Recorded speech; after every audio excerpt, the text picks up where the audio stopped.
चीन के मुद्दे पर राहुल गांधी ने सरकार पर हमला बोला। राहुल गांधी ने कहा कि चीन की कब्जाई जमीन वापस मिलनी चाहिए। राहुल ने सवाल पूछा कि भारत की जमीन पर चीन का कब्जा क्यों है। राहुल गांधी के सवाल पर अनुराग ठाकुर ने जवाब दिया। उन्होंने कहा कि कुछ लोग चीन के साथ मिलकर झूठे आरोप लगा रहे हैं। कोई भी 1 इंच भी जमीन नहीं हथिया पाया है। Speaker sir, it's a known fact that China is sitting on 4,000 square kilometers of our territory. I was shocked some time back to see that our foreign secretary was cutting a cake with the Chinese ambassador.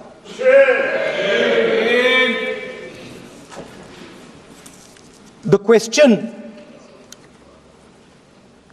is what exactly is happening to this territory? 4,000 kilometre हैं, 4,000 kilometre China ने ले लिए हैं और हमारे foreign secretary उनके ambassador के साथ केक काट रहे हैं। 20 जवान शहीद हुए थे,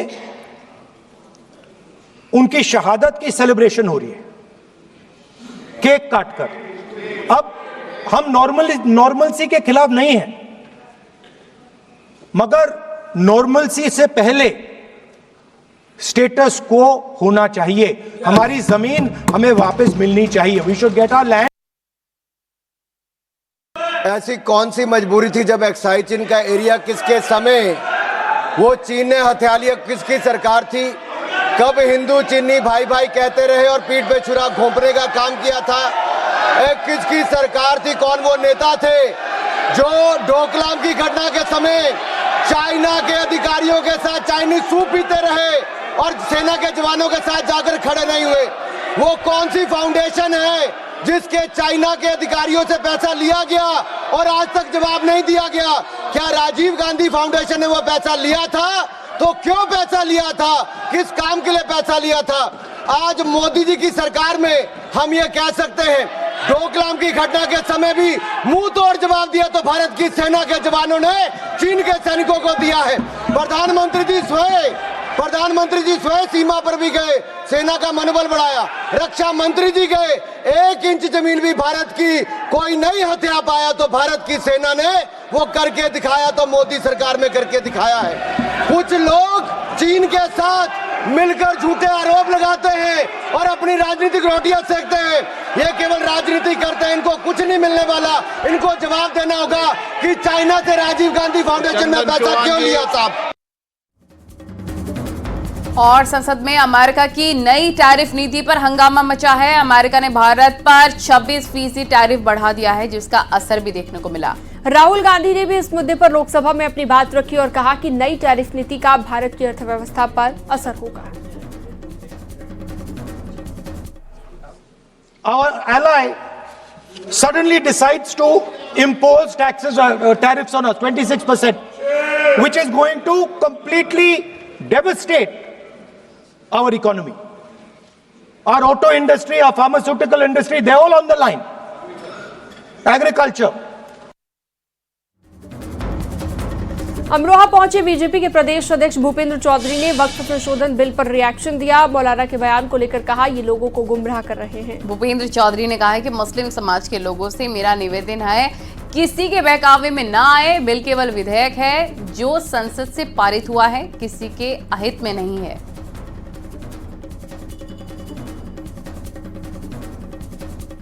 हमारा एहसास है कि जेपीसी महज एक फरेब है और एक धोखा है और ये मुस्लिम दुश्मनी की बुनियाद पर ये बिल लाया गया है। मुसलमानों को इकोनॉमिकली और रिलीजियसली एक तरीके से गोया के दूर करने के लिए और उनको एक साइडलाइन करने, ये लोगों को गुमराह करने के लिए और समाज में बेमनस्ता पैदा करने का एक विपक्ष का षड्यंत्र है। और मुस्लिम समाज के लोगों से मेरा निवेदन है कि वो बहकावे में ना आवे। बिल केवल जो विधेयक है जो संसद से पारित हुआ है लोकसभा से, वो एक सुधार की एक प्रक्रिया है और हमारा संविधान सुधारों के प्रति हमेशा आग्रही रहा है। और किसी के अहित में नहीं है, समाज के हित में है। और एक बदलती हुई परिस्थिति में हम लोग सुधार की तरफ आगे बढ़ रहे हैं। और बिहार के राज्यपाल आरिफ मोहम्मद खान अलीगढ़ में यूनिवर्सिटी के दीक्षांत समारोह में शामिल हुए हैं। इस दौरान आरिफ मोहम्मद खान ने वक्फ संशोधन बिल पर निशाना साधा। राज्यपाल आरिफ मोहम्मद खान ने कहा कि जब वक्फ बोर्ड तलाकशुदा महिलाओं के काम नहीं आ सकता तो आखिर वक्फ का पैसा जा कहां रहा है। बात कही थी, मेरे पास वक्फ मंत्रालय रहा है उत्तर प्रदेश में कुछ दिन, मैंने सिवाय मुकदमेबाजी के कुछ नहीं देखा। और आपको एक बात याद दिलाता हूँ, 1986 में मुस्लिम वीमेन प्रोटेक्शन एक्ट पास हुआ था, याद है आपको, जिस पर मैंने इस्तीफा दिया था। उसमें कहा गया था कि अगर तलाकशुदा महिला को देखने वाला कोई नहीं है तो उसको वक्फ बोर्ड से माहाना भत्ता दिलवाया जाएगा। 2 साल के बाद मैंने पार्लियामेंट में प्रश्न किया कि किस किस वक्फ बोर्ड ने इन तलाकशुदा महिलाओं को भत्ता देने के लिए कितने कितने पैसे का प्रावधान किया और अब तक कितना पैसा दिया गया है। 2 साल बाद तो जवाब आया, किसी भी वक्फ बोर्ड ने 1 पैसे का भी प्रावधान नहीं किया है, ना किसी को कोई पैसा दिया गया है। तो वक्फ बोर्ड की जो हालत है, इतनी प्रॉपर्टी है और उनके पास तनख्वाहें देने के लिए पैसे नहीं है, तो ये पैसा कहाँ जा रहा है? तो इसका मतलब कहीं ना कहीं गड़बड़ है, तो उसके सुधार की आवश्यकता है। वक्फ संशोधन बिल पर राज्यसभा में चर्चा जारी है। इस वक्फ बिल पर चर्चा से पहले राज्यसभा में उस वक्त हंगामा हो गया जब मल्लिकार्जुन खड़गे ने लोकसभा में अनुराग ठाकुर के बयान को उठाया। और खड़गे ने कहा कि मुझ पर लगे सभी आरोप गलत हैं, मुझ पर लगे आरोप अनुराग ठाकुर साबित करें। कल लोकसभा में अनुराग ठाकुर ने खड़गे पर आरोप लगाए थे, जिसमें बाद में संसद के रिकॉर्ड से उसे हटा दिया गया है।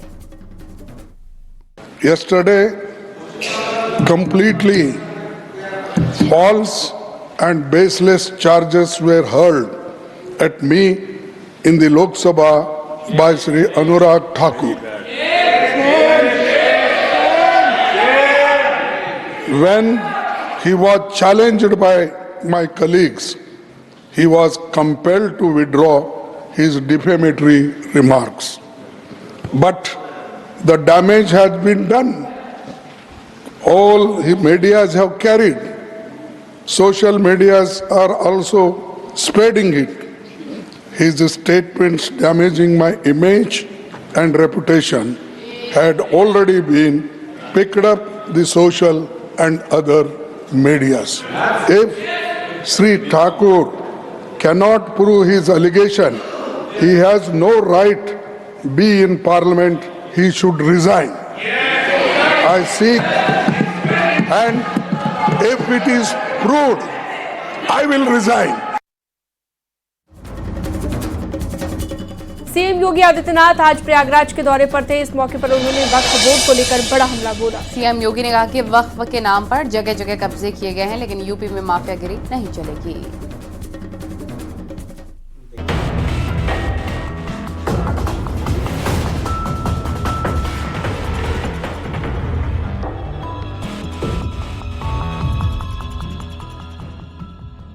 प्रयागराज में मुख्यमंत्री योगी का वक्फ बोर्ड को लेकर विपक्ष पर बड़ा हमला सामने आया। सीएम योगी ने कहा, कुछ लोगों ने कुंभ की जमीन को वक्फ की जमीन बताया। कुंभ का आयोजन करने जा रहे थे, उस समय वो बयान दे रहे थे कि प्रयागराज में कुंभ की भूमि भी वक्फ की भूमि है। अबे हमने कहा ये बोर्ड क्या भूमाफिया बोर्ड हो गया क्या? भूमाफिया प्रदेश में नहीं चल सकते। माफियाओं को तो हम पहले ही विदा करा चुके हैं प्रदेश से। अब उत्तर प्रदेश में माफियागिरी नहीं चलेगी। प्रयागराज में मुख्यमंत्री योगी ने एक बार फिर दंगाइयों को लेकर तल्ख लहजे में बात की। मुख्यमंत्री योगी ने कहा कि अब दंगाई चूहे की तरह बिलबिलाते हैं। उनको पता है कि सरकार बाप दादा की कमाई जब्त कर गरीबों में बंटवा देगी। ये सब चूहे की तरह बिलबिलाते हैं, लेकिन बाहर निकलने का दुस्साहस नहीं कर पाते हैं। उन्हें मालूम है दंगा करेंगे तो दुष्परिणाम क्या होगा। बाप दादों ने जो कमाई की होगी वह भी एक झटके में सरकार जब्त करके गरीबों में बंटवाने का काम कर देगी। सीएम योगी ने वक्फ बोर्ड पर निशाना साधते हुए कहा कि जगह जगह कब्जे किए गए हैं और अब वक्फ बोर्ड की मनमानी पर लगाम लग चुकी है। यूपी में माफियागिरी नहीं चलेगी। न्यूज़ 18 के लिए ब्यूरो रिपोर्ट।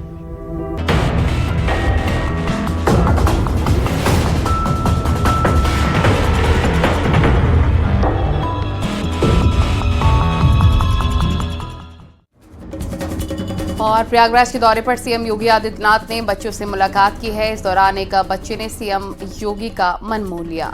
दरअसल इस बच्चे ने सीएम योगी के सामने शिव तांडव स्रोत सुनाया और हर कोई इस बच्चे को बस सुनता रह गया। जटाटवीगलज्ज्वलं प्रभापावतं तले गले विलम्बलाम्बितं भुजङ्गतुङ्गमालिकं दमद्दमद्दमद्दमद् निनादवन्दमाद्वयं चकार चन्द्रताण्डवं तनोतु नः शिवा शिव धराधर नंदनी पिलासु बंधु बंदोदर असत्य कंतु संतति प्रमोदर माधवाधर से। जोरदार तालियां इस छोटे बालक के लिए, होनहार बिरवान के होठ चीखने पर और आज उसे जिनका। और वाराणसी के दौरे पर रहे सीएम योगी ने राम जानकी मंदिर के भूमि पूजन कार्यक्रम में शिरकत की है। सीएम योगी के दौरे की 5 तस्वीरें आपको दिखा देते हैं। सीएम योगी पूजा अर्चना के बाद गौ सेवा करते नजर आए। इस दौरान संबोधित करते हुए कहा, राम जानकी मंदिर का इतिहास गौरवशाली रहा। और ये 5 तस्वीरें आप देख रहे हैं आपकी स्क्रीन पर, जिनमें आप देख सकते हैं कि मुख्यमंत्री योगी आदित्यनाथ ने भूमि पूजन किया, पूजा अर्चना की। काशी में मौजूद रहे सीएम योगी गौ सेवा भी करते हुए नजर आए।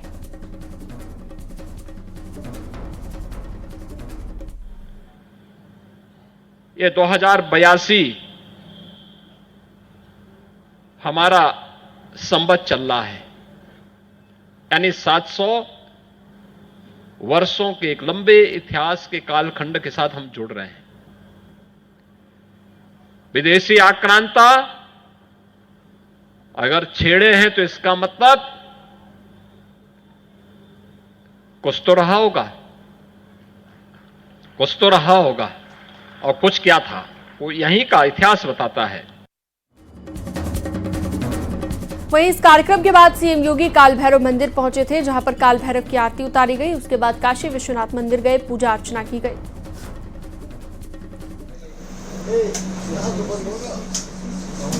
तो 2 तस्वीरें आप देख रहे हैं काशी विश्वनाथ मंदिर में पूजा अर्चना के दौरान की ये तस्वीर, और सीएम योगी आदित्यनाथ ने आरती भी उतारी है।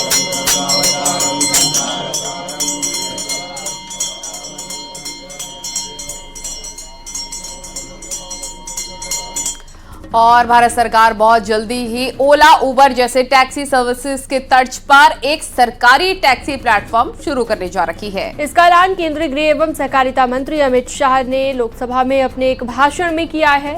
और संसद में बोलते हुए शाह ने इस बात पर जोर दिया कि प्रधानमंत्री नरेंद्र मोदी का सहकार से समृद्ध का विजन सिर्फ एक नारा नहीं है। अमित शाह ने कहा कि सरकार बहुत जल्द आने वाले कुछ महीनों में ओला उबर जैसी एक सहकारी टैक्सी प्लेटफॉर्म को शुरू करने वाली है। केंद्रीय गृह मंत्री अमित शाह ने सदन में ये भी कहा, बहुत कम समय के अंदर हम एक कोऑपरेटिव इंश्योरेंस कंपनी भी बनने जा रहे हैं जो देश भर की सभी कोऑपरेटिव व्यवस्था का इंश्योरेंस करेगी। ये सिर्फ नारा नहीं है, इसको जमीन पर उतारने के लिए 3.5 साल में सहकारिता मंत्रालय ने दिन रात एक करे। और मान्यवर, आने वाले दिनों के अंदर कुछ ही महीनों में कोऑपरेटिव बेसिस पर ओला उबर जैसी एक बहुत बड़ी कोऑपरेटिव सहकार टैक्सी आने वाली है, जो 2 व्हीलर की टैक्सी का भी रजिस्ट्रेशन करेगी, जो रिक्शा का भी रजिस्ट्रेशन करेगी और 4 व्हीलर का भी करेगी। और उसका मुनाफा किसी धन्ना सेठों के हाथ में नहीं जाएगा मान्यवर, वो ड्राइवर के पास जाएगा। इस प्रकार की हम कोऑपरेटिव लेकर आ रहे हैं। शादी के झूठे वादे के आधार पर रेप केस दर्ज कराने के मामले में सुप्रीम कोर्ट ने चिंता जताई। सुप्रीम कोर्ट की पीठ ने कहा कि कपल के ब्रेकअप के मामले में महिलाओं को रेप के मामले दर्ज नहीं करने चाहिए। देखिए रिपोर्ट।